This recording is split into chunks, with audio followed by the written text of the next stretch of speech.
Lo pernah datang ke Tanah Abang, keliling lorongnya yang sumpek, nanya harga kemeja atau gamis, dan seketika lo ngerasa dunia ini nggak adil. Lo dengar harganya 30.000 perak, buat satu potong baju grosiran. Otak lo langsung mikir keras. Ini kainnya harganya berapa? Ongkos jahitnya berapa? Terus untungnya mereka dari mana? Lo mikir mereka pasti punya ilmu hitam. Atau punya kenalan mafia pabrik. Lo ngerasa nggak akan pernah bisa nyaingin harga mereka, dan milih buat mundur teratur. Tapi sadar nggak sih bosku? Apa yang lo lihat di Tanah Abang itu bukan keajaiban. Itu adalah hasil dari sebuah mesin operasional raksasa, yang dirancang sedemikian rupa buat nekan biaya sampai ke titik darah penghabisan. Hari ini, kita buang asumsi liar lo. Kita bakal bongkar rahasia dapur para supplier besar ini. Dari mana sebenarnya mereka dapat barang semurah itu? Dan apa pelajaran brutal yang bisa lo contek buat bisnis lo sendiri? Tapi sebelum kita bedah lebih dalam, selamat datang dulu di channel Rumus Jago Dagang. Tempatnya lo belajar bisnis pakai logika. Bukan cuma modal nekat atau motivasi kosong. Bareng gue, Bang Jago Dagang. Kita bakal kuliti habis dunia usaha murni dari sisi realita di lapangan. Di sini nggak ada teori ribet, nggak ada janji kaya instan. Dan kita jelas nggak jualan mimpi. Kita bahas bisnis apa adanya. Biar lo bisa jalanin usaha dengan lebih tenang, terarah, dan tetap cuan jangka panjang. Banyak pengusaha pemula mikir, rahasia barang murah itu cuma soal beli dalam jumlah banyak. Iya itu benar, tapi itu cuma level paling dasar. Supplier kelas kakap di Tanah Abang, nggak cuma sekedar beli banyak. Mereka nguasain ekosistem dari hulunya. Rahasia pertama, mereka nggak beli baju jadi. Mereka beli bahan baku dalam skala tonase. Kalau lo bikin brand baju, lo mungkin beli kain meteran di toko atau rolan di agen. Supplier besar ini belinya langsung ke pabrik tekstil, nebas sisa ekspor, atau order kain dengan spesifikasi khusus dalam jumlah ribuan yard. Karena mereka pegang bahan baku utama dengan harga paling dasar, otomatis harga pokok produksi mereka udah menang jauh sejak langkah pertama. Rahasia kedua, ekosistem konveksi rumahan yang super efisien. Lo lihat toko mereka di Tanah Abang mungkin cuma ukuran 2x2 meter. Tapi di balik toko kecil itu, mereka punya jaringan konveksi yang tersebar di kampung-kampung.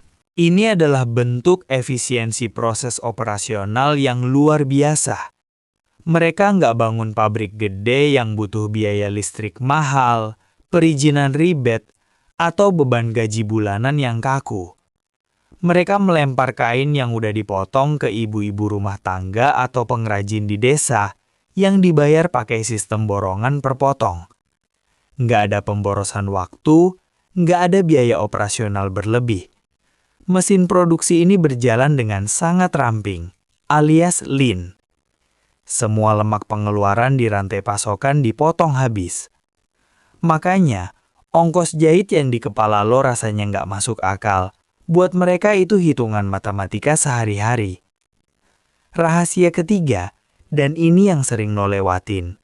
Kecepatan putaran uang yang ngalahin margin.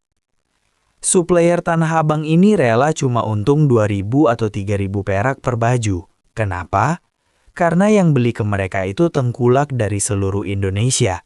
Sekali angkut bisa berkarung-karung. Untung 3.000 dikali 10.000 potong baju yang keluar dalam seminggu, itu duitnya udah puluhan juta bersih. Mereka menerapkan prinsip stoik dalam berdagang.